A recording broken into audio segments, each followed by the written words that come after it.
C'est tellement important. Si tu veux rejoindre cette équipe de Foot Jésus, cette église de Foot Jésus là, alors viens le dimanche matin à Saint-Léger, à l'église Vivre Libre, on t'attend. Il y a aussi les réunions de prière qui sont le mercredi à 19h, de 19h à 20h, 20h15. On déborde un peu tellement il y a le feu là dans les prières. Alors on déborde toujours un petit peu. Nous avons le vendredi, le 20-23, c'est le vendredi bam bam, le 15 novembre, un 20-23, ce temps, tout le monde commence à connaître là. Hier encore, je parlais avec quelqu'un qui n'est pas de cette assemblée et qui me disait ah, est-ce que tu connais telle église et tout. Je dis ouais, je connais le pasteur. On est allé les voir et ils sont venus à un 20-23. Ah oui, je sais et tout. Le 20-23, c'est génial. Toute la team est au milieu là et on est tous ensemble en train de louer Dieu, en train de bénir Dieu avec un temps un petit peu avant et un temps après de rassemblement aussi, de connexion. Donc le 20-23, c'est le 15 novembre. Ensuite, on a le samedi des femmes d'influence, le 16 novembre à 10h. Alors, mesdames, soyez réveillées, ok? Parce que juste avant, on a le 20-23, donc on va se coucher un peu tard, et après, c'est à 10h. Avec une participation de 3,50 € tout simplement pour payer le petit-déj, parce que mesdames se font plaisir, mangent des croissants, je suis déjà venu là, mangent des croissants et tout, donc se font bien plaisir. Donc ça c'est reviens, ça c'est le samedi 16 novembre, repars maintenant. Ensuite on a, alors je crois que, et on vous confirme ça la semaine prochaine, que c'est pas le 16, mais ça va être le 23, il me semble. Il me semble que ça va être le 23 novembre où on va voir les jeunes adultes à 18h30. On a aussi, tout simplement, si vous voulez soutenir l'église, n'hésitez pas. Il y a les corbeilles qui sont là, il y a les ribs. Si vous voulez un rib, vous venez me voir, le rib de l'église, je vous le donne avec plaisir. L'église avance avec votre générosité et merci déjà pour tout ce que vous donnez. C'est tellement bon et on veut continuer à grandir. L'argent, c'est un très mauvais maître, mais un bon serviteur. Et on veut servir avec efficacité. Et merci pour votre confiance. Mais on est obligé de financer l'église. Donc merci pour tout ce que vous faites. Ensuite, on a Restons connectés. Si vous, dans la semaine, à un moment, vous avez besoin de revoir un peu les annonces et tout, on a l'Insta, on a le Facebook. Si vous voulez voir un super message du pasteur Manu, on a l'église Vivre Libre ou alors de Fred. Hein. Bon, ok, c'est un peu moins bien, mais c'est pas mal, mon petit Fred, c'est pas mal. Après, on a Mika, on redescend encore un peu de gamme. Mais bon, on fait comme on peut, hein. Et... on est taquin, l'église. Et on a aussi le dernier, notre bébé là, le TikTok, @église _EVL. Laissez-moi vous dire que les deux derniers, comment on dit ce qu'on envoie là? Les deux derniers TikTok, c'est pas lui que je vais demander. Les deux derniers TikTok, si je dis pas de bêtises, ont fait plus de 20 000 vues. Énorme. Plus de 20 000 vues les deux derniers TikTok. C'est TikTok. Oh purée. Je fais même pas exprès. C'est comme ça. Et là, merci Seigneur. Je comprends pourquoi elle m'a épousé, ça reste entre nous, je comprends pourquoi elle m'a épousé. Je me serais épousé aussi. Et là, on va continuer sur une nouvelle série, c'est Moïse décida. Et c'est le pasteur Seb Bunel, qui est le président de l'église Vivre Libre, qui n'est pas là en présentiel, mais qui est au Canada, qui va, comme une fois par mois, nous apporter le message. Donc là, on laisse toute la place au pasteur Seb. Et merci aux 5 courageux qui sont là et qui se disent « Mais dépêche-toi !»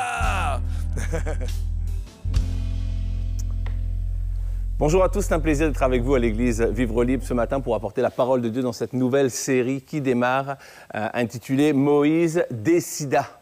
Et j'aime vraiment ce titre parce que Moïse décida, ça nous démontre que toutes nos actions sont conduites par des décisions. Et lorsque je regardais la thématique, je recevais les visuels également de votre série pour préparer cette ouverture de cette merveilleuse série avec Moïse décida. J'étais impressionné du travail, de la qualité de toutes les diapositives et de tout ce qui se passe sur vos visuels, réseaux sociaux en ce moment à l'Église Vivre Libre. Et j'aimerais juste qu'on puisse donner ensemble un encouragement, un boost d'encouragement, un applaudissement pour Sohan et son équipe, toute l'équipe des coms qui font un travail merveilleux. Est-ce qu'on peut juste donner une main d'acclamation pour le travail qu'ils font? C'est bénévole, mais c'est tellement qualitatif. Alors merci. Merci Sohan, merci l'équipe pour tout ce que vous faites. Et j'ai le privilège, comme je le disais ce matin, d'ouvrir cette série avec ce message, Moïse décida de. Et je voudrais démarrer ce matin avec un Moïse décida de sortir de sa condition. C'est très intéressant de regarder lorsque l'on voit Moïse, les films télévisés, Moïse, les récits bibliques, Moïse. On voit toujours Moïse comme, waouh, l'homme qui a combattu un pharaon, une puissance égyptienne avec l'aide de Dieu. Mais la réalité, c'est que Moïse n'a pas toujours été ce Moïse-là. Et bien avant cela, Moïse, lorsqu'on regarde la parole de Dieu, on se rend compte que Moïse vivait une crise identitaire majeure. Moïse avait une vie dont il ne savait pas pour qui, pourquoi. Il y avait tellement de questions dans la tête de Moïse. Et peut-être tu es là ce matin, c'est ton cas, tu dis, moi j'ai plein de questions dans ma tête, moi aussi, j'ai une situation, une condition de laquelle je voudrais sortir, puis je ne veux plus de cette vie-là, je veux plus de ce mindset-là, cette façon de penser, et j'aimerais sortir de ça, et j'aimerais te dire ce matin qu'à la fin de ce message, tu vas pouvoir entrer dans une nouvelle dimension de vie si, comme Moïse, tu décides de sortir de ta condition. Mais ça prend une décision pour commencer. Lorsqu'on lit dans la parole de Dieu l'histoire de Moïse, rappelée dans l'Épître aux Hébreux, le chapitre 11, les versets 24 et 26, où il nous est parlé des héros de la foi. Et Moïse est considéré comme un héros de la foi. Le texte nous dit, au sujet de Moïse, que c'est par la foi que Moïse, devenu grand, refusa d'être appelé fils de la fille de Pharaon, aimant mieux être maltraité avec le peuple que aimant mieux être maltraité avec le peuple de Dieu que pour un temps que d'avoir la jouissance du péché. Regardant l'opprobre de Christ comme une richesse plus grande que les trésors de l'Égypte, car il avait les yeux fixés sur la rémunération. Dis avec moi, il avait les yeux fixés sur la rémunération. Et Moïse, dans Hébreux 11, est célébré comme un héros de la foi, qui a les yeux sur la rémunération. Mais est-ce qu'on peut réaliser que Moïse, avant cela, il n'avait pas les yeux fixés sur la rémunération. Il n'a pas toujours eu les yeux fixés sur cette rémunération éternelle. Moïse, ça y a pris des expériences, un cheminement, des actions et des rencontres pour connaître son identité. La réalité de son identité. Peut-être tu es là ce matin, tu dis, moi, mon identité, elle est connue, je suis un accident, mes parents ne voulaient pas de moi, etc. Non, il y a une réalité que si tu es là ce matin, c'est parce que Dieu t'a créé, et si Dieu t'a créé, c'est parce que Dieu t'a donné une identité. Nous avons jusqu'à la rencontrer, la découvrir, et c'est ce que Moïse a fait. Moïse, ça y a pris un cheminement de savoir c'est quoi, finalement, sa véritable identité. Parce qu'avant cela, avant que Moïse connaisse son identité, qu'il ait les yeux fixés sur la rémunération éternelle, Moïse vivait, comme je le disais tout à l'heure, une crise identitaire. Et ses yeux étaient fixés sur tellement d'autres choses. Tellement de choses qui passaient par-dessus même l'identité de Moïse, à tel point qu'il n'était même plus capable de la reconnaître, son identité. Moïse vivait des douleurs émotionnelles qui cachaient son identité. Moïse vivait des incompréhensions qui cachaient son identité. Il était harcelé par des pensées négatives qui cachaient son identité. Des carences affectives. Pourquoi ma vie? Pourquoi je vis ci? Pourquoi je vis ça? Des conflits internes à l'intérieur de lui qui cachaient son identité. Des mensonges de l'ennemi qui cachaient son identité. Et une quête sans finalité. Moïse cherchait à savoir, je suis qui, je suis quoi, pourquoi je suis sur cette terre. Les yeux du héros étaient fixés sur ces incompréhensions avant d'être fixés sur la rémunération éternelle, sur des carences affectives, comme je disais, des conflits, des mensonges de l'ennemi, des pensées négatives, des émotions, des situations qui l'ont conduit dans la confusion et ont fait de lui un meurtrier et un fugitif. Est-ce qu'on réalise, alors que je te dresse ce tableau de Moïse, que finalement Moïse, avant d'être un héros de la foi, Moïse était un gars comme toi et moi.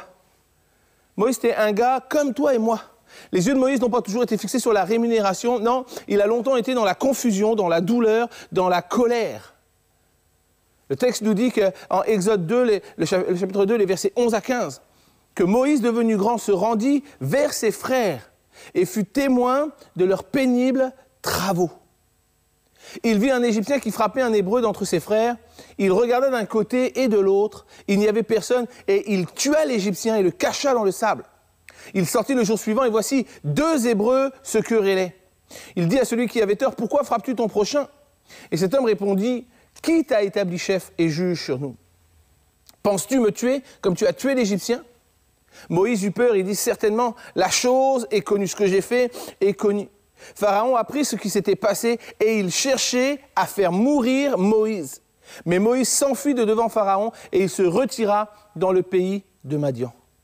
Peut-être tu es là ce matin, puis tu t'identifies pas forcément au Moïse du début de la série que j'ai parlé, le héros de la foi. Mais peut-être tu t'identifies plus dans ce Moïse d'Exode 2. Un Moïse que j'ai des conflits en moi, j'ai des difficultés, j'ai des souffrances. Il y a des choses que j'ai fait dont je ne suis pas fier. Mais Dieu peut transformer ta vie pour t'amener à être le héros de la foi que Moïse est dans Hébreux 11. La réalité, c'est que quand tes fautes te rappellent que tu n'es pas Moïse, rappelle-leur que Moïse un jour a été comme toi. C'est ça la réalité. La réalité, c'est que Moïse n'est pas né un héros. Non. Moïse a dû prendre une décision. Moïse a décidé de « ma condition ne sera plus la même. Je veux sortir de cette condition ». La crise identitaire que Moïse vivait était une crise identitaire profonde. Il était déchiré entre des origines hébreuses et une éducation égyptienne. Une crise qui l'a tourmenté intérieurement et qui l'a conduit à s'enfuir à Madian. Mais Moïse, malgré ses erreurs, malgré sa confusion identitaire, Moïse était choisi par Dieu pour accomplir de grandes choses. C'est ça la réalité de son identité, une identité qui est cachée sous les difficultés, sous les épreuves, sous la pression. Mais tant que tu ne connais pas ton identité, tu ne peux pas savoir pourquoi tu as été créé. De la même manière que Moïse l'a fait, nous devons redécouvrir, découvrir ou même retrouver notre identité en Christ. Parce que c'est celle-ci qui nous fait trouver notre véritable valeur et notre destinée. Si tu te sens comme Moïse ce matin, en début d'Exode 2, Dieu peut transformer ta vie et faire de toi un héros de la foi. Ça passe par une décision. Moïse décida de. Est-ce que tu vas décider ce matin de rejeter des fausses perceptions de toi-même, d'embrasser une véritable identité en Christ? Parce que c'est là que commence le voyage pour devenir ce que Dieu t'a appelé à être, un héros de la foi, un homme qui connaît son identité, un homme qui connaît sa valeur. Moïse ne valait pas plus que toi aujourd'hui. Moïse a cheminé, Moïse a chuté, Moïse a confronté et Moïse a découvert son identité à force d'avancer.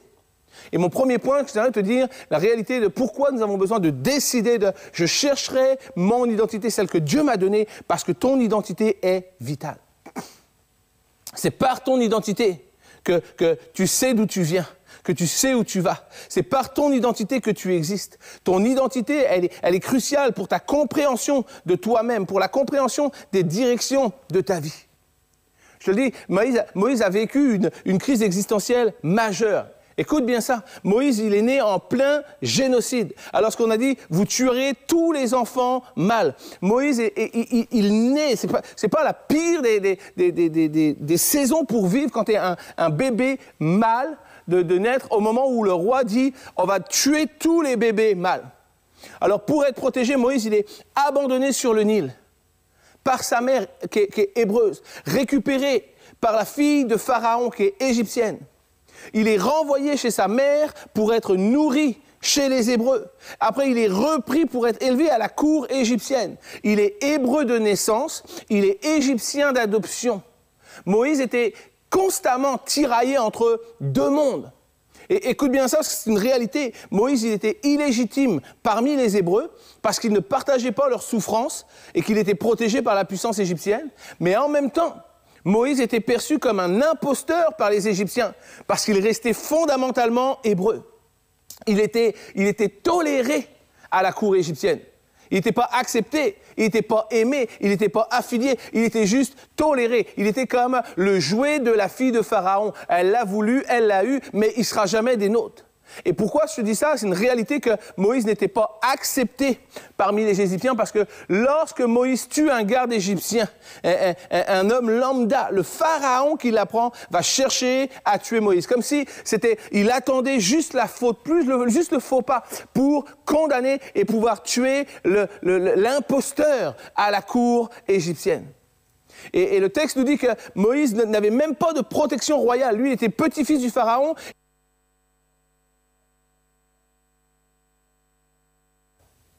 Et la pensée de Moïse, à ce moment-là, c'est « je suis illégitime ». Peut-être tu es là ce matin, tu dis « je suis illégitime ». Je suis illégitime dans mon travail, je suis illégitime dans mon mariage, je suis illégitime en tant que père, je suis illégitime dans ma foi chrétienne. J'aimerais dire à quelqu'un ce matin que tu dois te débarrasser du syndrome de l'imposteur spirituel. Tu as déjà eu l'impression d'être un imposteur et penses-tu ce matin que tu es un imposteur? Que tu n'es pas digne de ce que tu as, que tu ne mérites pas le pardon, tu ne mérites pas la transformation, tu ne mérites pas le changement dans ta vie. Le syndrome de l'imposteur, c'est une arme du diable pour te garder loin de Jésus. Mais le diable nous confronte avec la vérité. Il connaît la parole de Dieu. Et le diable va toujours t'apporter la parole de Dieu. Oui, tu as péché, tu es privé de la gloire de Dieu. Romains 3, 23 nous le dit, que tous sont péchés et sont privés de la gloire de Dieu. C'est une réalité. Mais lorsque l'ennemi te rapporte la parole de Dieu, complète-lui la parole de Dieu.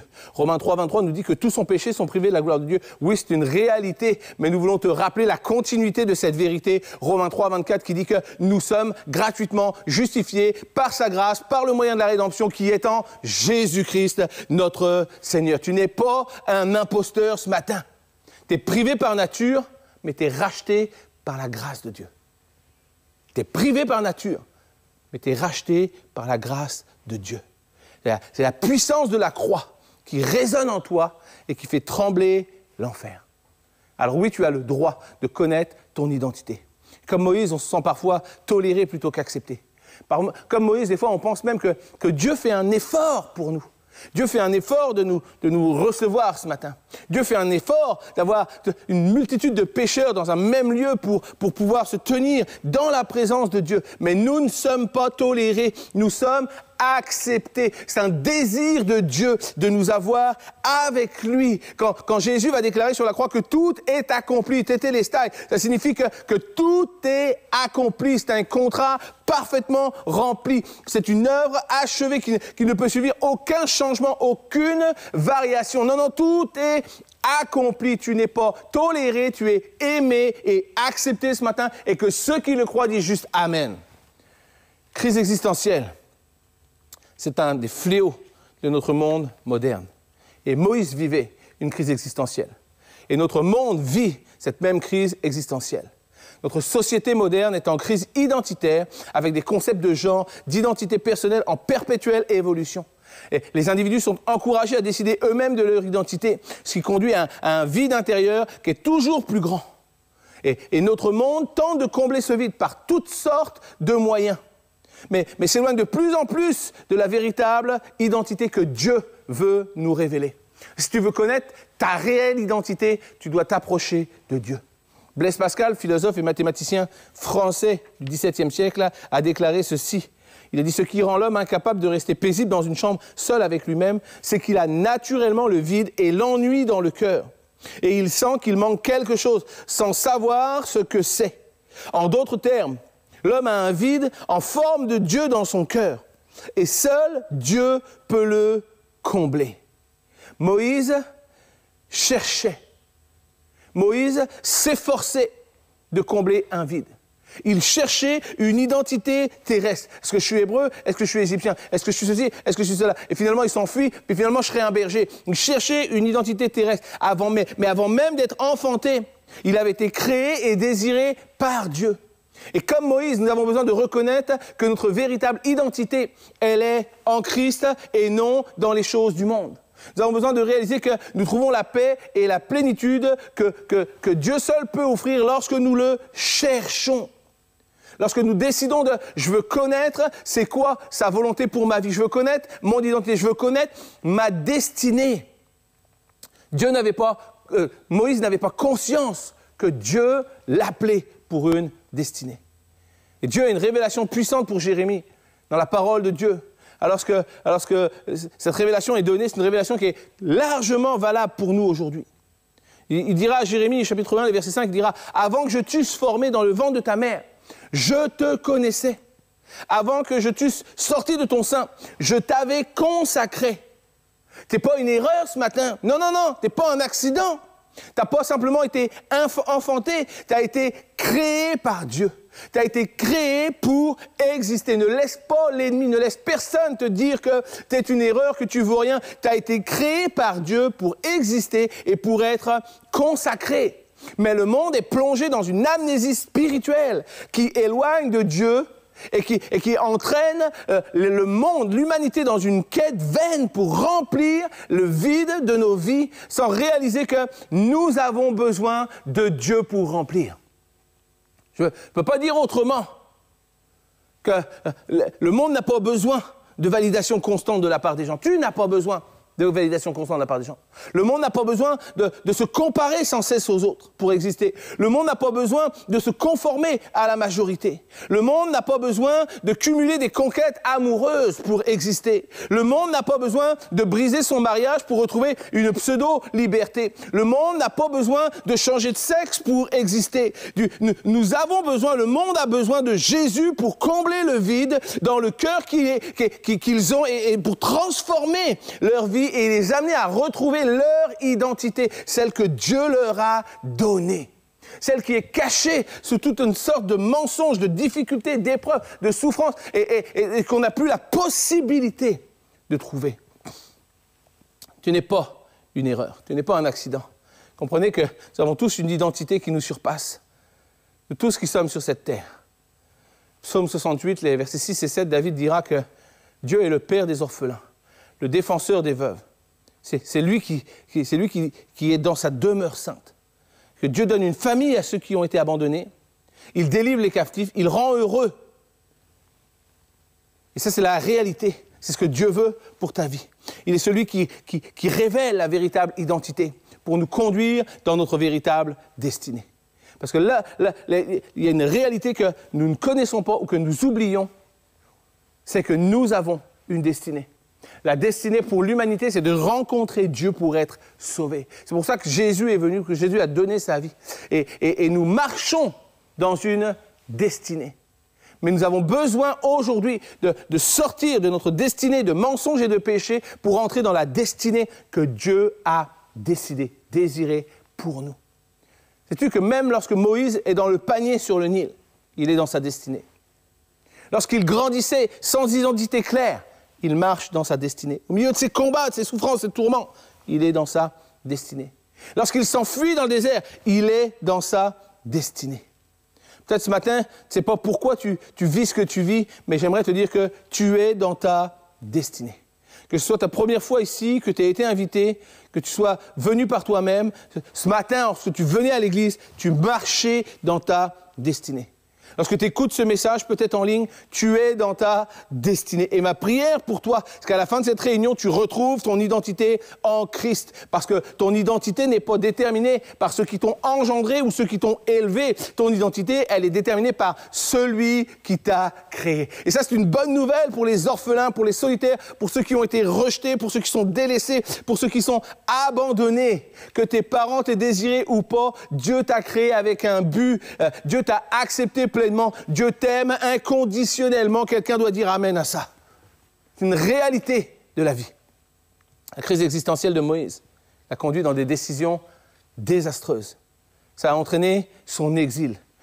Lorsqu'il a tué l'Égyptien, il a dû fuir pour sa vie. Et ça peut sembler, d'un point de vue humain, qu'il avait tout perdu. Il avait tout perdu. Lui qui déjà croulait sous des souffrances et des incompréhensions. Et alors qu'il est là, il tue l'Égyptien, il s'enfuit et on ajoute de nouvelles souffrances en lui. Alors qu'il s'enfuit, une souffrance de mépris, souffrance de rejet de la part de Pharaon, une souffrance de culpabilité, de « qu'est-ce que j'ai fait? Pourquoi je l'ai fait ?» Moïse cherchait, écoute bien ça, Moïse cherchait ardemment une identité terrestre parce qu'il n'avait pas conscience de son identité céleste. Moïse ne savait pas qu'avant même d'être enfanté, il avait été créé et désiré par Dieu. Arrête de chercher dans ce monde ce qui ne pourra pas te combler. Tu as besoin de comprendre, j'ai besoin de comprendre, le monde a besoin de comprendre que notre véritable identité ne se trouve pas dans les circonstances terrestres, mais dans une relation céleste. C'est lorsque nous acceptons notre identité divine que nous sortons de notre crise existentielle et que nous entrons dans la destinée que Dieu nous a préparée. Le vide dans ton cœur est une place que Dieu seul peut combler pour te faire découvrir ta véritable identité. Et quels que soient les lieux où tu te tiens, quelle que soit ta position, quelle que soit l'incompréhension, quelle que soit l'opposition, tu n'es pas dans l'échec, tu es dans le plan de Dieu ce matin. Je te le dis, tu es dans le plan de Dieu ce matin. Tu es à la bonne place pour rencontrer Dieu ce matin. Certaines saisons de nos vies semblent nous éloigner du plan de Dieu. Mais la réalité, c'est qu'elle nous prépare souvent pour le véritable plan qu'il a pour nous. Préparation divine dans les saisons inattendues. C'est ça que Dieu veut faire. Réfléchissez un instant. Si le plan de Dieu pour Jésus, c'était de prêcher et de mourir pour le monde. Parce que c'est ça, Jésus est venu pour mourir à la croix, pour toi et moi. Jésus est venu à la croix pour sauver l'humanité. Il meurt à la croix, mais si c'est ça le plan, pourquoi est-ce qu'il a passé 2 décennies à apprendre le métier de charpentier? Lui, le Fils de Dieu, pourquoi est-ce qu'il n'est pas directement arrivé pour... Pardon. Parce que c'est un temps de préparation. C'est un temps pour accomplir parfaitement la mission. Et Dieu prépare toujours notre appel dans des choses quotidiennes. Dieu prépare toujours notre patience dans des situations qui vont développer notre impatience. Dieu va toujours préparer notre résistance dans des situations, dans des actions qui font remonter notre souffrance. Dieu va toujours préparer dans la vie, les choses quotidiennes, la préparation de notre appel, de notre destinée. Et Dieu utilise des moments, des expériences inattendues pour nous préparer. Peut-être que tu traverses maintenant une période difficile, mais souviens-toi que Dieu prépare ta vie pour quelque chose de plus grand. Moïse est passé de prince à berger. Est-ce qu'on s'entend que c'est une sacrée dégringolade? Le prince d'Égypte, le berger de Madian. Certains verront ici le plus grand échec de toute la vie de Moïse. Mais la vérité, c'est que Moïse n'est même pas conscient, il est dans sa meilleure saison. Il est dans sa meilleure saison à vie lorsqu'il est éloigné, lorsqu'il est berger. Littéralement, le plus grand échec de la vie de Moïse était en fait la meilleure saison de sa vie.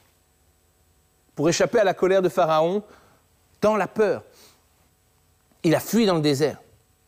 Les yeux humains nous montrent que Moïse s'enfuit pour protéger sa vie, mais dans le plan de sa destinée, c'est Dieu qui le met à part pour préparer sa vie. Lui s'enfuit pour protéger sa vie, il n'a même pas conscience que c'est Dieu qui l'amène pour préparer sa vie. Il fuit dans le désert sans savoir qu'il court vers sa destinée. Il n'a pas conscience qu'il est conduit par Dieu pour se préparer à sa mission future. Il est recueilli par Jéthro, c'est un prêtre qui va l'enseigner, qui va lui faire connaître Dieu. Et Moïse apprend le métier de berger, une préparation essentielle pour sa future tâche de leader des Hébreux.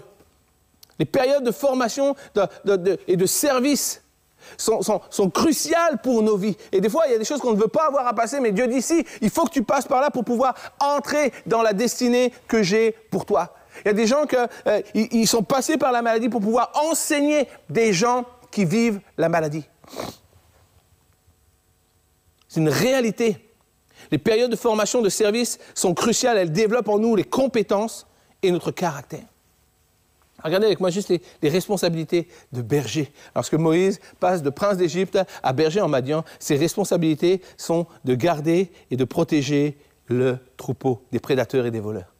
C'est de conduire, de diriger les brebis. C'est de prendre soin des brebis. C'est de les amener à la maison, de les conduire au bercail. C'est de les nourrir, de les hydrater. C'est de les protéger.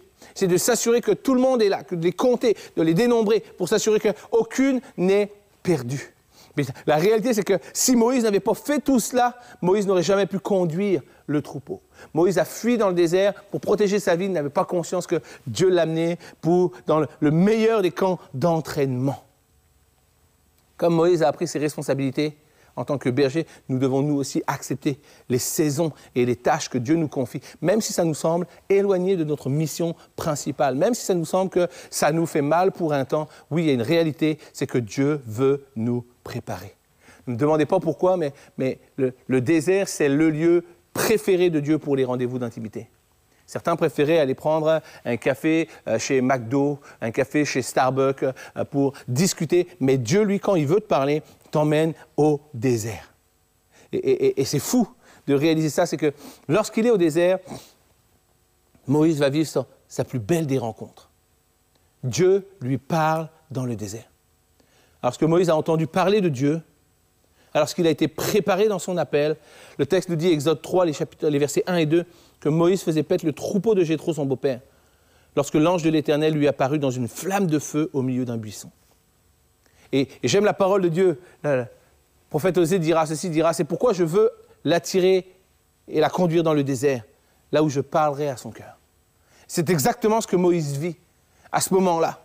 Moïse vit que Dieu l'a appelé au désert, l'endroit où il n'y a rien, l'endroit où il n'y a aucune distraction, l'endroit où il n'y a rien autour de lui pour pouvoir parler à son cœur. Et le désert, souvent, c'est les périodes difficiles de nos vies. Le désert, souvent, c'est les périodes de solitude. Mais le désert, c'est aussi un lieu privilégié où Dieu peut parler à nos cœurs. Ne sous-estime plus les moments de désert dans ta vie, parce qu'ils peuvent être des périodes de révélation, de renouvellement et de transformation pour toi. Alors que Dieu parle à Moïse pour lui révéler qui il est et c'est quoi sa destinée. Bon, on voit que Moïse s'oppose à Dieu par toutes sortes d'excuses. Il dit, mais moi je ne peux pas aller vers Pharaon, moi ils ne me croiront pas les Hébreux, moi ils ne m'écouteront pas, moi je ne parle pas facilement, c'est compliqué pour moi. La réalité pour la situation de ce moment-là, c'est que Moïse ne veut pas aller. Et sais-tu pourquoi Moïse ne veut pas aller? Parce que Moïse va devoir marcher dans le pas de ses erreurs, sur le chemin de ses souffrances, sur le chemin de ses incompréhensions, sur le chemin de ses blessures. Et c'est ça la réalité. La réalité, c'est que Moïse voit juste quelque chose de plus grand, de plus puissant, c'est que Moïse va devoir confronter le plus gros dossier de sa vie, qui sont les blessures de son passé. Mais Moïse n'a pas le choix. Dieu va dire, non, il faut que tu ailles. C'est toi que j'ai demandé, c'est toi que j'ai préparé, c'est toi que je vais envoyer. Et Moïse n'a pas le choix que de dire, OK, je vais devoir sortir le dossier de mes blessures du passé. Mais c'est lorsque nous sortons les dossiers du blessure du passé que nous pouvons réellement connaître notre identité. Parce que toutes nos souffrances prennent naissance dans ce dossier. Toutes nos incompréhensions, toutes les conséquences que nous avons sur nos vies prennent naissance dans nos blessures du passé. C'est pourquoi nous avons besoin de les déposer. Lorsque Moïse est prêt, Dieu vient toucher le dernier élément qui pose problème chez Moïse. C'est ton identité, Moïse. Je sais pourquoi tu ne veux pas aller, parce que tu as souffert, parce que tu ne sais pas qui tu es. Mais je te le dis ce matin, vraiment là, je te le dis, aujourd'hui, je vais révéler ton identité. Oui, Moïse, il y a une identité qui t'a été donnée. Oui, Moïse, il y a une identité que tu t'es créée. Tu as fui, tu t'es bâti une identité ici à Madian comme un berger. Mais aujourd'hui, c'est le jour où tu vas vivre l'identité que je vais te révéler. Tu vas entrer dans la réalité de ce que je t'ai appelé à vivre, ce que je t'ai appelé à faire. Tu vas rencontrer le Dieu qui t'a créé. Tu vas connaître la puissance de ton identité. Tu n'as pas été éloigné, Moïse. Peut-être c'est toi ce matin. Tu n'as pas été égaré, Moïse. Et peut-être c'est toi ce matin. Mais ce matin, tu es au lieu où Dieu t'a appelé, au lieu où Dieu t'a amené pour te préparer, pour restaurer ton identité en Christ. Et on a besoin de comprendre et d'accepter cela, parce que c'est ça qui nous fait trouver la paix. C'est ça qui nous fait trouver la certitude qu'on est sur le bon chemin. C'est lorsque nous embrassons notre identité en Jésus-Christ et que nous laissons Dieu nous guider dans toutes les saisons de nos vies. Mais pour ça, on doit guérir du passé. On doit accepter que le passé ne me fera plus souffrir. Mes expériences de vie, mes expériences de famille, mes expériences d'église Est-ce qu'on a le droit de dire que quelquefois, les gens ont plus souffert dans l'Église que dans leur famille, dans leur travail ou dans leur vie? Parce que des gens n'ont pas été à la hauteur, parce que des gens n'ont pas été des gens qui ont aimé, qui ont pris soin, des bergers, comme Moïse a été équipé pour être un berger. Mais nous devons réaliser que nous ne laisserons plus le passé définir notre identité. Parce que le passé qui n'est pas réglé, c'est comme marcher dans la vie avec dans notre main une grenade dégoupillée. Et lorsque la grenade est dégoupillée, tu ne peux pas passer ta vie à marcher avec cette grenade dégoupillée. Combien même tu penses, tu contrôles. Non, je contrôle ma situation, je contrôle mes blessures, je contrôle mes souffrances, je les ai dans ma main, je ne les lâche pas, je contrôle. Mais j'aimerais te dire ceci, et c'est une réalité. Tôt ou tard, il va y avoir une faiblesse, il va y avoir une difficulté, il va y avoir un assoupissement. Et la situation va t'échapper, et la situation va littéralement exploser. Et les dégâts vont être plus importants. C'est pourquoi nous avons besoin de venir à Dieu. Nous ne voulons pas que les situations nous échappent. Un passé non réglé est une fissure dans ton présent qui peut conduire ton avenir à s'effondrer. Et Moïse est le parfait exemple de cette vérité. Moïse a été enfanté, adopté, exilé, marié. Mais à travers toutes ces étapes, Moïse ressentait toujours un vide permanent. De sa naissance et son adoption, bien que salvatrice, ça a créé en lui une crise identitaire. Son exil et son mariage ont créé une identité de substitution. Mais je le redis, je l'ai dit tout à l'heure, c'est une réalité. Ton identité n'est pas définie par ceux qui t'ont enfanté ou par ceux qui t'ont élevé ou par ceux qui t'ont accepté. Ton identité, elle est ancrée dans Dieu seul, celui qui t'a créé.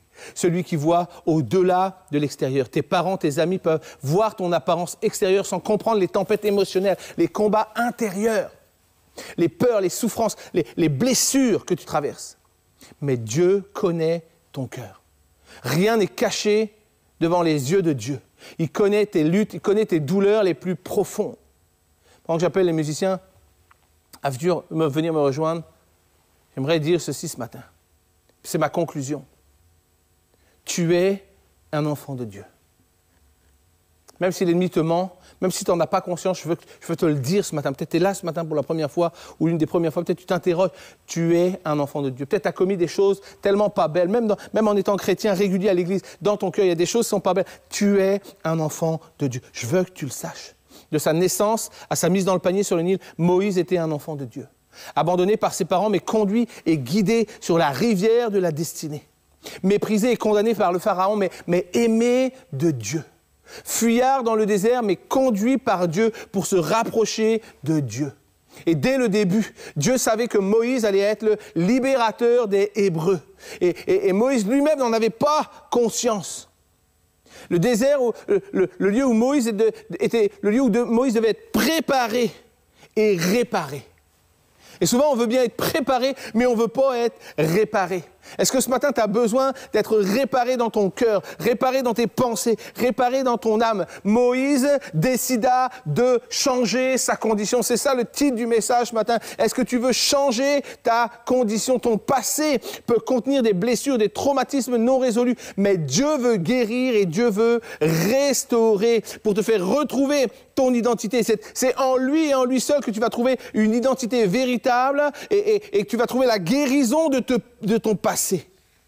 Mais à l'image de Moïse ce matin, est-ce que tu veux accepter de traverser toutes tes blessures, toutes tes souffrances pour que Dieu puisse te réparer? À l'image de Moïse ce matin, est-ce que tu vis une crise existentielle, une crise identitaire? Est-ce que tu as pris la fuite pour échapper à certaines responsabilités de tes actions? Est-ce que tu vis présentement dans une terre d'exil? Est-ce que tu as enfoui les souffrances du passé pour les oublier? Tu es enfant de Dieu. Tu es créé, aimé. Tu es pardonné pour une destinée. Ne cherche pas des échappatoires faciles, mais va vers des confrontations nécessaires. Tu as besoin de répondre à l'appel. Tu as besoin de dire, oui Seigneur, je suis là, je te présente. Ma vie est devant toi. Seigneur, viens enlever les blessures de mon passé. Viens enlever mes souffrances, mes quêtes sans finalité, les mensonges de l'ennemi. Je veux, Seigneur, que tu enlèves les conflits en moi, mes carences affectives et mes pensées négatives. Seigneur, tu es le Dieu qui révèle que j'étais dans l'incompréhension et tu enlèves mes douleurs les plus profondes, mes douleurs émotionnelles, afin que je voie mon identité, afin que je connaisse mon identité, afin que je sache que tu es le seul qui m'a créé, que je suis désiré, aimé, pardonné. J'ai été créé pour une destinée. C'est ça ton identité ce matin et c'est la seule identité que Dieu veut te donner et te révéler ce matin. Est-ce qu'on peut se lever ensemble juste un instant avant d'aller dans ce chant merveilleux qui dit « Je suis enfant de Dieu », une déclaration, une proclamation que nous allons faire. Mais ce matin, je t'invite, plutôt que de trouver des excuses pour éviter les confrontations, affronte les défis inévitables avec courage et détermination. Ce matin, Dieu appelle des Moïse. Dieu appelle des hommes et des femmes à nous décidons que ça va changer. Nous décidons que c'est plus possible. Dieu s'est présenté à Moïse en disant « Je suis celui qui suis. Je suis le Dieu qui est présent. Je suis le Dieu qui est actif. Je suis Yahweh. Je suis la promesse de ma présence vivante pour toi et avec toi. Tous les jours, tu ne seras pas un orphelin. Tu ne seras pas sans identité. Tu seras mon fils bien-aimé. Tu n'es pas une erreur. Tu n'es pas un accident. Tu n'es pas simplement toléré. Tu es créé, aimé, accepté et pardonné. Et tu es enfant de Dieu. Est-ce qu'on peut chanter ensemble ce matin ce chant merveilleux? Oui, nous le déclarons ce matin, l'Église Vivre Libre déclare « Je suis enfant de Dieu, je suis à lui et à lui seul ».